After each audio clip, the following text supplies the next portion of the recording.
Bro single ആണോ? അത് ചോദിച്ചത് ചെറിയ നാളെ സിംഗിൾ ആണ് ഉറപ്പിച്ച് പറയും സിംഗിൾ ആണോ. അപ്പൊ എന്തായാലും എനിക്ക് ഉറപ്പായിട്ടും അറിയാം കുറെ നമ്മുടെ എന്താ പറയാ ഫാൻസ് ഉണ്ടാവും. അപ്പൊ ഈ ഫാൻസ് ഒക്കെ എന്താ പറയാ ഈ ഫാൻസിനെ നിരാശപ്പെടുത്താണ്ടിരിക്കാൻ വേണ്ടിയിട്ടാണോ സിംഗിൾ ആണെന്ന് പറഞ്ഞത്? അതോ ശരിക്കും സിംഗിൾ ആൻഡ് റെഡി? നമ്മളൊക്കെ ആരും മൈൻഡ് ചെയ്ത് കേരളം അല്ല ഇന്ത്യ തന്നെ അറിയുന്ന ഒരു റോസ് മാസ്റ്റർ ആണ്. ആ എളിമ നിങ്ങൾ നോക്കൂ. ടീച്ചർമാർക്ക് നമ്മള് കാരണം കോളേജ് എന്ന് വെച്ചാൽ ഞാൻ പഠിച്ച കോഴ്സ് ഭയങ്കര റയർ ആണല്ലോ BA മൾട്ടിമീഡിയ എന്ന് പറയുന്നത്. അപ്പം ആൾക്കാർ വിളിച്ച് ചോദിക്കാൻ തുടങ്ങി ഇത് അർജുൻ പഠിച്ച കോളേജ് അല്ല അങ്ങനെ ഇന്റർവ്യൂ ഒക്കെ കണ്ടിട്ട്. അപ്പൊ അങ്ങനെ കുറെ പേര്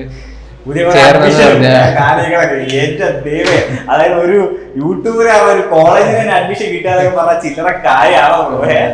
ഈ ഫാൻസിന് എന്താ പറയാ അവരെ എപ്പോഴും നമ്മളൊരു യൂട്യൂബറിന്റെ സക്സസ് എന്ന് വെച്ചാൽ അവരുടെ സബ്സ്ക്രൈബേഴ്സിന് അവരെ സാറ്റിസ്ഫൈ ചെയ്യുക, അവരുടെ മെസ്സേജസിനൊക്കെ റിപ്ലൈ ചെയ്യുക എങ്ങനെയാണ്. അപ്പം അർജുൻ ഇതിന് എത്ര ടൈം സ്പെൻഡ് ചെയ്യുന്നു, അവരോടൊക്കെ എന്ത് പറയുന്നു, അവരുടെ റെസ്പോൺസ് ഒക്കെ എങ്ങനെയാണ്? ഞാൻ സോഷ്യൽ മീഡിയയിൽ ഇപ്പം സമയം കുറവാണ് ശരിക്കും പറഞ്ഞാൽ. ഞാൻ ഇൻസ്റ്റാഗ്രാം ആണെങ്കിലും എല്ലാം ആണെങ്കിലും ഞാൻ കുറച്ചേക്കോ, കാരണം കണ്ണിനൊക്കെ ഭയങ്കര സ്ട്രെയിൻ ആകുന്നുണ്ട്. അപ്പം പക്ഷെ ഞാൻ കിട്ടുന്ന സമയത്ത് ഞാൻ കയറി മെസ്സേജ് നോക്കിയിട്ട് എല്ലാവർക്കും റിപ്ലൈ കൊടുക്കുന്നുണ്ട്. ആൾക്കാരിങ്ങനെ ഞാൻ ഓരോ മെസ്സേജ് നോക്കും കാണാം. ആദ്യമൊക്കെ കുറെ ഹായ് ബ്രോ റിപ്ലൈ വരും, പിന്നെ തെറിയ വിളിക്കും, നിനക്ക് എന്നെ റിപ്ലൈ ഭയങ്കര അപ്പൊ സമയം എല്ലാം കുറെ വരുന്നോണ്ട് കാണാഞ്ഞിട്ടാ, അല്ലാണ്ട് റിപ്ലൈ കൊടുക്കാൻ ആഗ്രഹമായിട്ടല്ല.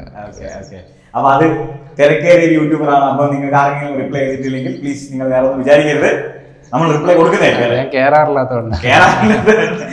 അപ്പൊ ഈ ഇൻസ്റ്റാഗ്രാമിലൊക്കെ ഡയറക്റ്റ് മെസ്സേജസ് ഉണ്ടാവില്ല. അപ്പൊ ഈ ആദ്യം കോളേജിലായിരിക്കുമ്പോൾ ഇൻസ്റ്റാഗ്രാം ഫോളോയിങ്, ഇപ്പൊ ഇൻസ്റ്റാഗ്രാം ഫോളോയിങ് എത്രയുണ്ട്? കോളേജിലായിരുന്നപ്പോ 700. 6,00,000. Oh my god. അത് ശരി. അപ്പൊ ഈ ഇൻസ്റ്റയിൽ പ്രൊമോഷൻസിനും ഇതിനൊന്നും റിക്വസ്റ്റ് വരില്ല? ഞാൻ ഇൻസ്റ്റയിൽ അങ്ങനെ ചെയ്യാറില്ല നമുക്ക്.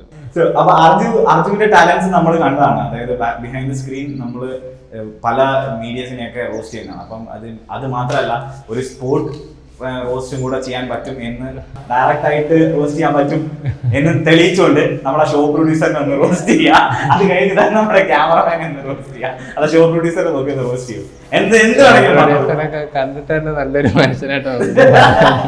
നല്ല മനുഷ്യരോ അതോ അല്ല എന്ത് വേണമെങ്കിൽ പറഞ്ഞു? ഇല്ല ഒന്നും പറയാല്ല. എനിക്ക് മറ്റേ ശംഭുവിന്റെ ഒരു കേട്ടില്ലേ, ശംഭു ചിക്കൻ ശംഭു, നമ്മുടെ കരിക്കില ശംഭു. ഓക്കെ. നീ അടുത്തത് നമ്മുടെ ക്യാമറമാൻ ലൈവായിട്ടൊന്നും വരത്തില്ല, വീഡിയോ കാണുമ്പോഴേ വരത്തുള്ളൂ. വീഡിയോ കാണുമ്പോഴേ വീഡിയോ.